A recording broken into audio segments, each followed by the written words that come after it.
কালকে ঈদ, ঈদ মুবারক, ঈদ মুবারক, ঈদ মুবারক। আর আজকে রাতের বেলা আমরা গিয়েছিলাম ছাগল দেখতে, গরু দেখতে। এই ছাগলটা আমি আমার হাজবেন্ড আমরা কুরবানি দিচ্ছি। এখন চলুন দেখায় আশেপাশের ছাগল গরু। সবগুলো কিন্তু গ্যারেজেই রাখা হয়েছিল।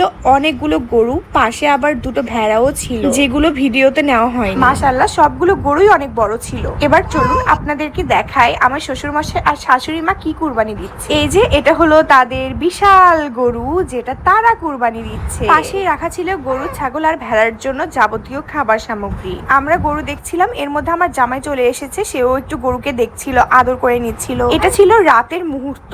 এবার চলুন সকালবেলার পর্বটা দেখানো যাক। এই যে রাতের বেলা যে গরুগুলোকে দেখানো হচ্ছিল খাওয়া দাওয়া করছিল, কোনো গরু আবার বসে বসে রেস্ট করছিল, কোনো গরু আবার দাঁড়িয়ে ছিল, সেগুলো এখন সব মৃত। সবগুলোর এখন এই অবস্থা।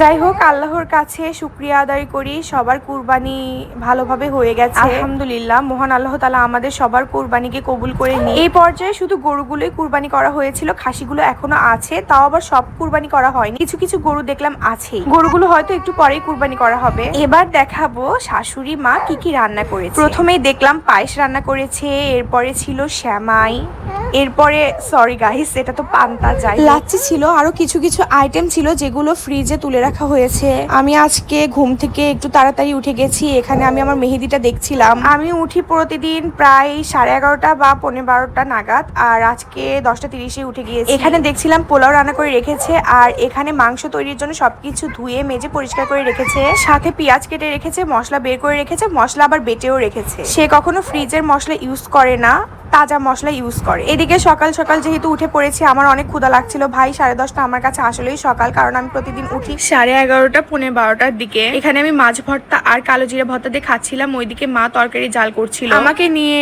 বাবা আর মায়ের একটাই অভিযোগ, আমি কেন সকাল সকাল উঠি না, কেন খাই না। আমি খাওয়ার পরে যা ইচ্ছা করতে পারি, শর্ত একটাই, সকালের খাবারটা খাইতে হবে। মা এসে রুই মাছের তরকারিটা দিয়ে গেল, আর আমি খেয়ে নিচ্ছিলাম। এখন আমি আমার পুতুলটাকে সাজাবো, আমার জীবন্ত পুতুলটাকে আমি সুন্দরভাবে সাজিয়ে দিব। ওকে যে জামাটা পরাবো সেই জামাটা বের করে রেখেছিলাম, যদিও এই জামাটা 5 মিনিট পরিয়ে রেখেছিলাম, এরপরে খুলে দিয়ে নতুন আরেকটা জামা পরিয়েছি, কারণ এই জামাটা অনেক ভারী ছিল। কলিজা আমার এত পছন্দ, আমাকে যদি কেউ সারা মাস কলিজা দিয়ে ভাত দেয় আমি তাই খেতে রাজি। এই বাড়িতে কলিজা সেরকম কেউ একটা খায় না, তাই কলিজা রান্না করা হয় না, কিন্তু আমার যেহেতু পছন্দ তাই সবার আগে কলিজাটাই রান্না করা হয়েছে, আর কলিজাটা দিয়েও গেছে সবার আগে। পাশের চুলাতে রান্না হচ্ছিল গরুর মাংস। মা ডেকে বলছিল দেখো তো গরুর মাংস থেকে কেমন গন্ধ বের হচ্ছে। আমি বললাম ইয়াম্মি স্মেল। বলে যে তাহলে এখন খেতে বসো। তো আমি বসে গেছি খেতে, কলিজা নিয়েছিলাম। কলিজা আমার অনেক ভালো লাগে, এই যে আমি কলিজা নিচ্ছিলাম আর খাচ্ছিলাম, এটা জাস্ট এত ভালো লাগে, মনে হচ্ছিল অমৃত খাচ্ছি। শুধু যে ভাত দিয়ে খেয়েছি তা না, মা পুরো এক পাতিল রান্না করে বলেছে এই যে টেবিলের উপর থাকলো, যখন যখন ইচ্ছা নিয়ে নিয়ে খা। আমি একটু পরপর যাচ্ছিলাম, খাচ্ছিলাম,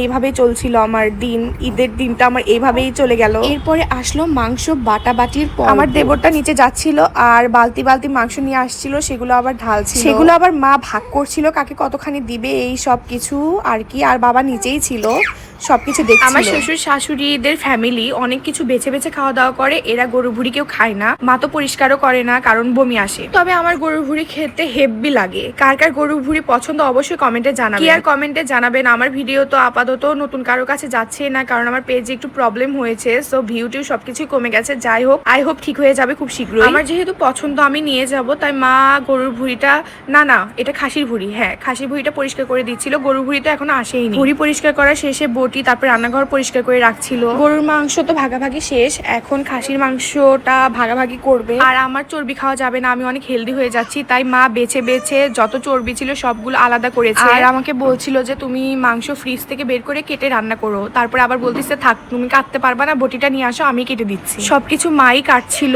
আর বাবা এসে সব প্যাকেটিং করছিল, আমি কিভাবে কি নিয়ে যাবো এগুলো প্যাকেট করে আলাদা করে অন্য একটা জায়গায় রাখছিল, যাতে পরবর্তীতে খুঁজে পাওয়া যায়। আমি বসে বসে ভিডিও করছিলাম, আর এই যে আম খাচ্ছিলাম একটু পর। রাতের বেলা খালা এসে ঘরটা সব মুছে দিয়ে যাবে।